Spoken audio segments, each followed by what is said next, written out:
মেঘালয় মেঘালয় মেঘালয় মেঘালয় এইটো মেঘালয় হয় এইটো মেঘালয় এইটো মেঘালয় মেঘালয় এইটো এইটো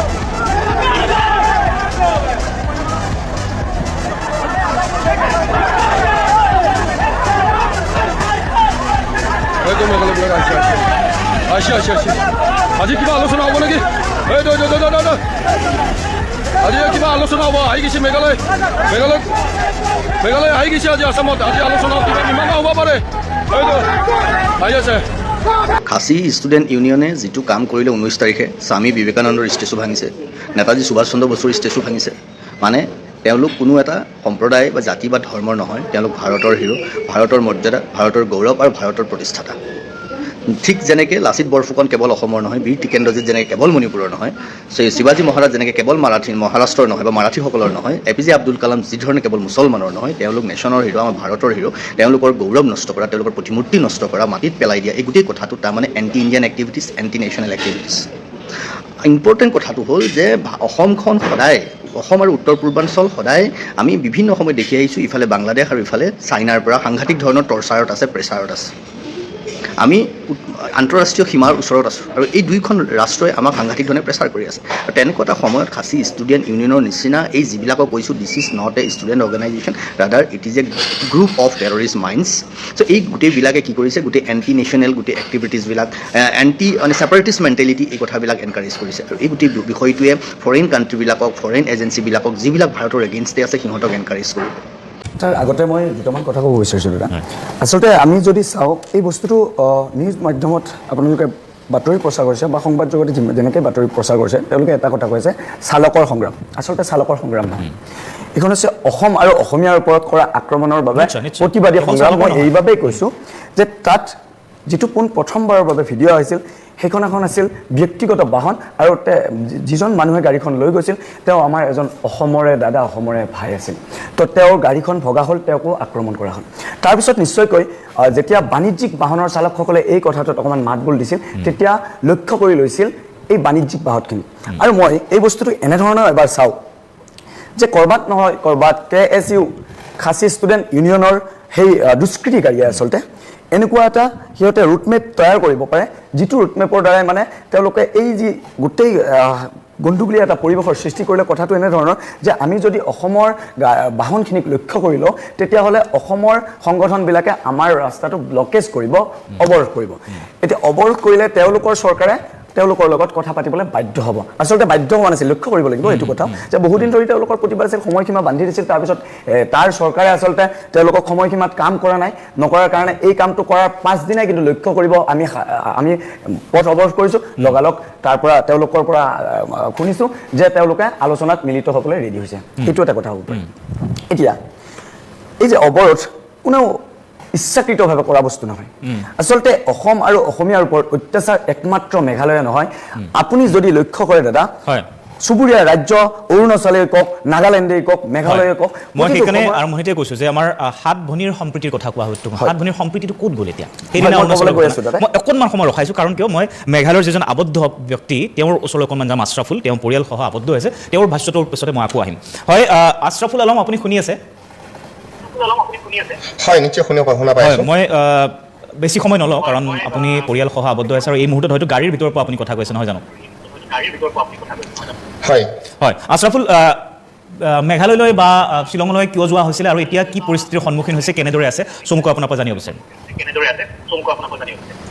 এতিয়া মানে পৰিস্থিতি মানে আমি য'ত আছোঁ তাত তেনেকুৱা মানে ভয়ানক পৰিস্থিতি নাই মানে আমাৰ পৰা অলপ দূৰত আছে তেতিয়া ধৰক আমি ঘৰৰ পৰা আহিছিলোঁ 2 দিনৰ কাৰণে এতিয়াতো আপোনাৰ 3 দিন হৈ গ'ল তো আমি ঘৰৰ পৰা যিমান পইচা পাতি লৈ আহিছিলোঁ পইচা পাতি আপোনাৰ হস্পিটেলত গুচি গ'ল এতিয়া আমাৰ হাতত তেনেকুৱা পইচাও নাই আমি এতিয়া ৰুমত থাকিবলগীয়া হ'লে আমাৰ পইচাও দিব লাগে মানে ইয়াত খোৱা দোৱাৰ অলপ প্ৰব্লেম মানে তাতো পইচা লাগে মানে আমি অসুবিধাৰ সন্মুখীন হৈ আছোঁ এতিয়া আমি অতি সোনকালে ঘৰত যাব লাগে তাৰ এটা ব্যৱস্থা কৰি দিব লাগে আপোনালোকে এতিয়া আহিব পৰা অৱস্থা একেবাৰে নাই নেকি নাই আহিব পৰা অৱস্থা নাই হয় মানে নিশ্চয়কৈ মই এটা বিষয় আপোনালোকক জনাবলৈ বিচাৰিছোঁ যে ইতিপূৰ্বে মই মানে টল ফ্ৰী নম্বৰ যি আমাৰ অসম আৰক্ষীয়ে যি এটা টল ফ্ৰী নম্বৰ আমাক মানে হেৰি কৰিছে হেল্পলাইন নম্বৰ এটা মুকলি কৰিছে সেইটো নম্বৰত মই ফোন কৰিছিলোঁ হয়, কণ্ট্ৰল ৰুমৰ ট্ৰল ফ্ৰী নম্বৰ এটা আৰক্ষীয়ে মুকলি কৰিছিলে, সেইটো নম্বৰত ফোন কৰিছিলোঁ আৰু আমাৰ তথ্যখিনি হোৱাটছআপ যোগে লৈছে। আমি তেতিয়া আৰু এঘণ্টামান পিছত আমাৰ যি মেঘালয়ৰ যি আৰক্ষী কণ্ট্ৰল ৰুম আছে তাৰ পৰা আমালৈ ফোন কৰিছে। ফোন কৰি আমাক সুধিছে যে আপোনালোক কিবা অসুবিধাত আছে নেকি বা আপোনালোক কেতিয়া যাব। আমি কৈছোঁ যে আমিতো যোৱাৰ কথা আছিলে 2 দিন আগত, কিন্তু এতিয়া ৰাস্তা ঘাট যি অৱস্থা মানে যি অত্যাচাৰ চলি আছে আমি তেতিয়া যাব নোৱাৰোঁ, গতিকে আপোনালোকে কাইণ্ডলি আমাক মানে অসমলৈ পঠিয়াওক। সিহঁতে কৈছে যে আপোনালোকে এটা কাম কৰিব, ৰাতিপুৱা আপোনালোক যাব পাৰিব, কিন্তু আপোনালোক মানে যোৰাবাট হৈ যাব নোৱাৰিব, বেলেগ ৰাস্তাতে যাব লাগিব, আৰু যদি কিবা অসুবিধাৰ সন্মুখীন হয় তেতিয়া আমাক যোগাযোগ কৰিব। তেনেকুৱা এটা মানে আশা দিছে মেঘালয় আৰক্ষীৰ ফালৰ পৰা। হয়, কিন্তু তেওঁলোকৰ ফালৰ পৰা কিবা আপোনালোকৰ আৰু বিশেষকৈ হয় কওক। হয়, মানে বিশেষকৈ মানে ক'ব গ'লে আমি আহিছিলোঁ যে হস্পিটেলত আহিছিলোঁ, আমাৰ ফেমিলিলৈ আহিছিলোঁ হস্পিটেলত, এইকেইদিন চিকিৎসা কৰিছোঁ। আমি এটা সীমিত পৰ্যায়ৰ টকা পইচা লগত লৈ আহিছিলোঁ, কিন্তু ইতিপূৰ্বে আমি 2 দিন আগত যোৱাৰ কথা আছিলে, কিন্তু 2-3 দিন ধৰি আজি যি অৱস্থা চলি আছে তেনে এটা সময়ত আমি ওলাব পৰা নাই, আৰু পৰ্যাপ্ত টকা পইচাৰো অভাৱ হৈছে। ঘৰৰ পৰা যিমান সম্ভৱ আমি আনি আছোঁ। আমি মোটামুটি মানে ইয়াত ৰুমত থাকিব লগা হৈছে, লজত থাকিব লগা হৈছে, আৰু ইয়াত মানে আমি বজাৰ পাত কৰি আমি কেনেবাকৈ চলি আছোঁ। যিমান সোনকালে সম্ভৱ মই মানে অসমৰ যি মুখ্যমন্ত্ৰী ডাঙৰীয়াক আৰু অসম আৰক্ষীক অনুৰোধ জনাম যে মেঘালয় আৰক্ষী বা মেঘালয়ৰ চৰকাৰৰ লগত কথা পাতি আমাক ইয়াৰ পৰা অতি সোনকালে আমাৰ অসমলৈ লৈ যাব লাগে। হয়, আপোনালোকৰ পৰিয়াল আছে? ইতিপূৰ্বে আমি শংকিত হৈ আছোঁ। হয়, নিশ্চয়কৈ আমাৰ পৰিয়াল আছে। বৰ্তমান আমি শংকিত হৈ আছোঁ, যিহেতুকে পৰিস্থিতি কেতিয়া ভয়াৱহ হৈ যায় তাৰো কোনো ঠিক নাই। আপোনালোকৰ দ্বাৰা আৰু লোক আছে নেকি আপোনালোকৰ জানাত, বা সেই লজখনত বা হোটেলত আৰু কোনোবা অসমীয়া লোক আবদ্ধ হৈ আছে নেকি? হয়, আমাৰ ক'ব গ'লে যোনটো লজত আমি আছোঁ তাতে প্ৰায় 80% মানুহ আমাৰ অসমৰে। হয়তো চবকে আমি চিনি নাপাওঁ, আমাৰ গাঁৱৰে আছোঁ। আমি ইয়াত প্ৰায় 10জনমান মানুহ আমাৰ গাঁৱৰ আছোঁ, যি নগাঁও ডিষ্ট্ৰিক্ট ৰূপহী থানাৰ অন্তৰ্গত আমি আছোঁ। আশা কৰিছোঁ এটা ব্যৱস্থা হ'ব আৰু আপোনালোকক শীঘ্ৰে উভতাই অনাৰ ব্যৱস্থা গ্ৰহণ কৰা হ'ব। ধন্যবাদ এইখিনি সময় আমাক দিয়াৰ বাবে। মই এইবাৰ আহিব বিচাৰিছোঁ, মই আব্দুলৰ ওচৰলৈ আহিম বাৰু, আকৌ আহিম। মই আপোনাৰ ওচৰলৈ আহিব বিচাৰিছোঁ এই মুহূৰ্তত ঋতুৰাজ শইকীয়া, কি ক'ব গোটেই বিষয়টোক লৈ চমুকৈ, তাৰপিছত মই আহিম। আচলতে এইটো 19 তাৰিখত যোনটো ঘটনা হৈ গ'ল, এইটো অকল প্ৰথমবাৰ হোৱা নাই, কিন্তু এই আগ্ৰাখন শ্বিলঙত আমাৰ যি ভাইসকলে মানে কেব চলায় বা কিবা কৰি পেলাই তাত টুৰিষ্ট নি পেলাই যি এটা পৰিয়াল চলাই আছে, পায় তেখেতলোক কিমান পায় এটা দিনত চাগে সম্ভৱ 500 টকা এটা পায়, তাকো তাহাঁতক কৰ চৰ দি পেলাই শ্বিলং মেঘালয় গভৰ্ণমেণ্টক টেক্সো দিবলৈ লাগে তাৰপৰা। আৰু প্ৰত্যেকবাৰে আমি দেখিবলৈ পাওঁ যে শ্বিলং মেঘালয় বিভিন্ন অঞ্চলত তাৰ লোকেল মানুহ হওক বা সংগঠনৰে হওক তেখেতলোকক বহুত অপদস্থ কৰে, মাৰপিট কৰে বা কেতিয়াবা গাড়ী ভাঙে। সেইটো অকল এইটো 19 তাৰিখৰ ঘটনাটোৱে নহয়, আৰু এইটো এটা জঘন্য কাণ্ড হৈ আছে। আমি হাত ভনি আপুনি অলপ আগতে কৈ গৈছে, এই মৰম এনাজৰীডাল আমি অসমীয়াখিনিয়েহে ধৰি ৰাখিছোঁ চাগে। তেখেতলোকে এই হাত ভনি এই বস্তুখিনি চাগে বিশ্বাস নকৰে, কাৰণ সেইদিনা অৰুণাচলত আমাৰ ইয়াত আহি সোমাই পেলাই গুলী মাৰি থৈ গৈছে। নাগালেণ্ডত গ'লে নগাই আমাক খেদিব, নিজৰ মাটি আমাৰ মাটি তাহাঁতি কাঢ়ি ল'ব।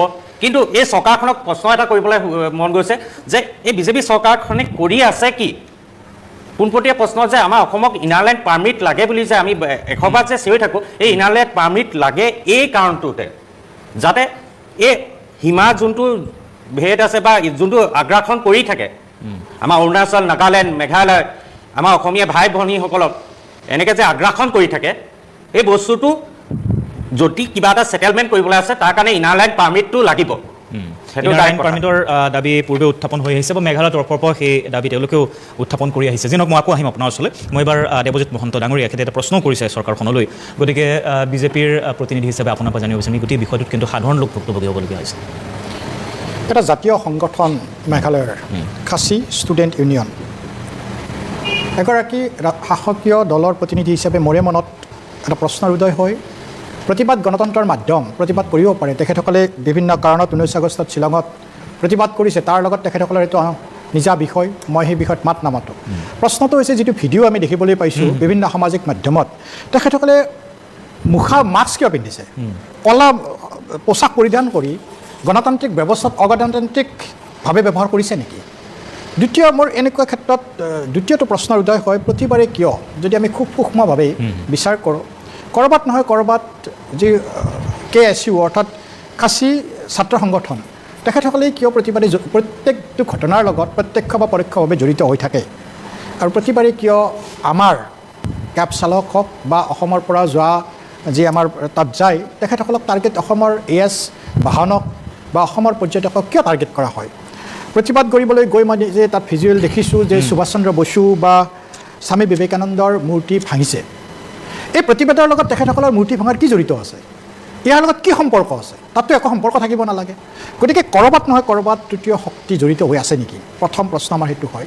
দ্বিতীয়, এগৰাকী শাসকীয় দলৰ প্ৰতিনিধি হিচাপে মই মাননীয় অসমৰ মুখ্যমন্ত্ৰী মহোদয়কো অনুৰোধ কৰিম, যি অগণতান্ত্ৰিকভাৱে তেখেতসকলে প্ৰতিবাদ কৰাৰ বিপৰীতে আমাৰ যি চালসন্থাৰ উদ্যোগত গণতান্ত্ৰিকভাৱে তেখেতসকলে প্ৰতিবাদ কৰি আছে, এই প্ৰতিবাদৰ এক সমাধান উলিয়াই যি ক্ষতিপূৰণ হৈছে বা যি ধৰণৰ ব্যৱস্থা ল'ব লাগে মাননীয় মুখ্যমন্ত্ৰী মহোদয়ক ময়ো এজন শাসকীয় দলৰ প্ৰতিনিধি হিচাপে তেখেতৰ প্ৰতি অনুৰোধ জনাম।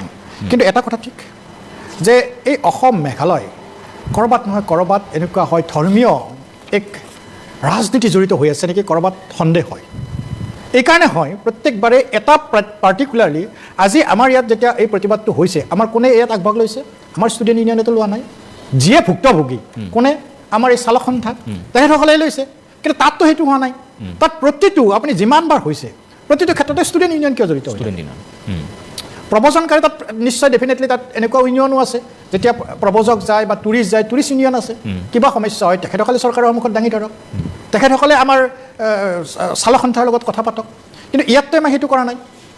এটা গণতান্ত্ৰিক আন্দোলন তেখেতসকলে কোনোবাই ক'ব পাৰিব নেকি যে আমাৰ প্ৰতিবাদকাৰীসকলে এই ক্ষেত্ৰত মই এইটো তেখেতসকলক আগ্ৰহ কৰিম, চৰকাৰৰ মধ্যস্থতাত যি এই বন্ধ হৈছে এই বন্ধটো শান্তিপূৰ্ণভাৱে এটা চলিউশ্যন উলিয়াই বন্ধটো উঠাই ল'ব লাগে। কিন্তু মই তেখেতসকলক ধন্যবাদ এইকাৰণে জনাম, তেখেতসকলে কোনো ধৰণৰ আইন নিজে হাতত তুলি লোৱা। নিশ্চয় সেইটো ধন্যবাদ দিব লাগিব। মই আকৌ আহিম, মই এইবাৰ ভট্টাচাৰ্য ডাঙৰীয়াৰ ওচৰলৈ আহিছোঁ। গোটেই বিষয়টো আপুনি কেনেধৰণে বিশ্লেষণ কৰে? মই কৈছোঁৱে যে সাধাৰণ লোকসকল ভুক্তভোগী হ'বলগীয়া হৈছে আৰু বাৰে বাৰে এনেধৰণৰ আক্ৰমণ হৈছে, যাৰ বাবে এতিয়া মেঘালয়লৈ যাবলৈ ভয় কৰা হৈছে। আৰু আবদ্ধ হৈ যিসকল লোক আছে সেইটো কিন্তু অন্যতম চিন্তাৰ বিষয়। প্ৰথমতে মই আচৰিত হৈছোঁ। আচৰিত এইকাৰণে হৈছোঁ যে খাচী ষ্টুডেণ্ট ইউনিয়নৰ এই উদণ্ড এই যুৱকসকলে মই দেখিছোঁ যি বাছি বাছি আক্ৰমণ কৰিলে, যি তাণ্ডৱ চলালে, 31খন বাহন ধ্বংস কৰিলে, 2খন বাহন জ্বলাই দিলে, 16 জনৰ ওপৰত আক্ৰমণ কৰিলে, বিবেকানন্দ আৰু নেতাজীৰ মূৰ্তি লণ্ডভণ্ড কৰিলে। কিন্তু যেতিয়া গোচৰ তোলাৰ সময় হ'ল, মেঘালয়ৰ প্ৰশাসন, মেঘালয়ৰ পুলিচে একো নকৰিলে। মন কৰিবলগীয়া কথা যে মেঘালয়ৰ হাইকোৰ্টে স্বমত অৰ্থাৎ নিজাববীয়াকৈ গোচৰটো লৈ ল'লে। এইটো কি হাইকোৰ্টৰ কাম নেকি? পুলিচে কৰিব লাগিছিল, প্ৰশাসনে কৰিব লাগিছিল। সিহঁতে কি খাচী ষ্টুডেণ্টছ ইউনিয়নলৈ ভয় কৰি আছে নেকি? মোৰ সেইটোৱে হ'ল প্ৰথম প্ৰশ্ন। দ্বিতীয় প্ৰশ্ন এইটো হ'ল যে এতিয়া অসমৰ ৰেজিষ্টাৰ্ড যোনবোৰ বাহন AS বাহন সেইবোৰক কিয় বাছি বাছি কৰিছে?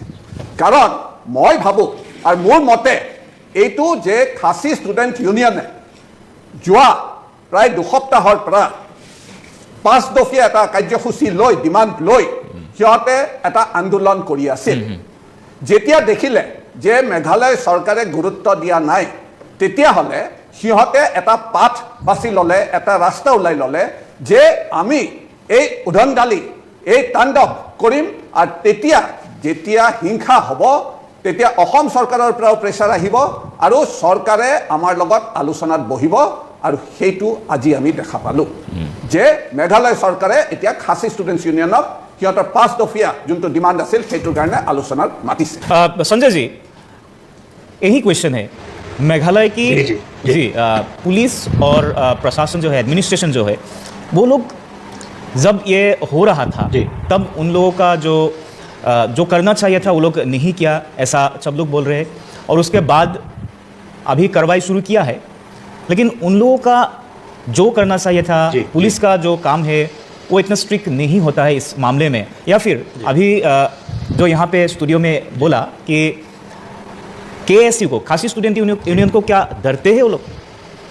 जो जैसे वो लोग ये किया ना, ब्लैक ड्रेस, मास्क, ब्लैक जो काला वो लोग मास्क पहन रहा था और ये जो जैसे वो लोग कर रहा था हाथ में रॉड लेके, ये सब क्यों कर सकता है? Police, administration, law and order situation क्यों ऐसा है?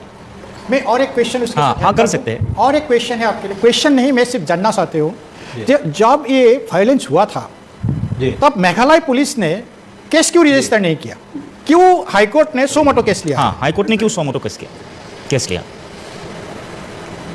ठीक है, मैं देखिए मैं यहाँ पे क्लैरिफिकेशन देने के लिए तो नहीं बैठा हूँ। जी जी, वो मैं अपना पॉइंट ऑफ व्यू देने के लिए बैठा हुआ हूँ, बट फिर भी मैं आपको Because you are from details को Shillong, बता that's why देता हूँ। just we want to know. जब केएसयू ने राइट एंड सी मैं एक जर्नलिस्ट भी हूँ, तो मैं एक ऑब्जेक्टिव व्यू पॉइंट देता हूँ आपको, ठीक है? ये इमोशनल व्यू पॉइंट नहीं होगा मेरा। सबसे पहले केएसयू ने जब परमिशन मांगा था, तो एक परमिशन था ब्लैक फ्लैग रैली, काला कपड़ा का जो है वो ब्लैक फ्लैग रैली था, अगेंस्ट द गवर्नमेंट के ऊपर प्रेशर डालने के लिए। उनका एक 5 पॉइंट का एक डिमांड्स है जो बहुत दिनों से चल रहा है। तो ये एक फर्स्ट पॉइंट है।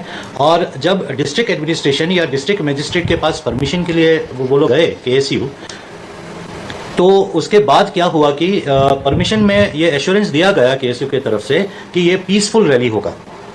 और देखिए डेमोक्रेसी में परमिशन को आप डिनाई नहीं कर सकते। जी जी। तो this is what in good faith जो डिस्ट्रिक्ट एडमिनिस्ट्रेशन है, डिस्ट्रिक्ट एडमिनिस्ट्रेशन हमारे यहाँ पे जो ईस्ट खासी हिल्स डिस्ट्रिक्ट एडमिनिस्ट्रेशन ने स्टेटमेंट इशू किया कि केएसयू की तरफ से पीसफुल रैली के लिए वो लोग एश्योरेंस दिया है, जिसके वजह से परमिशन दिया गया है।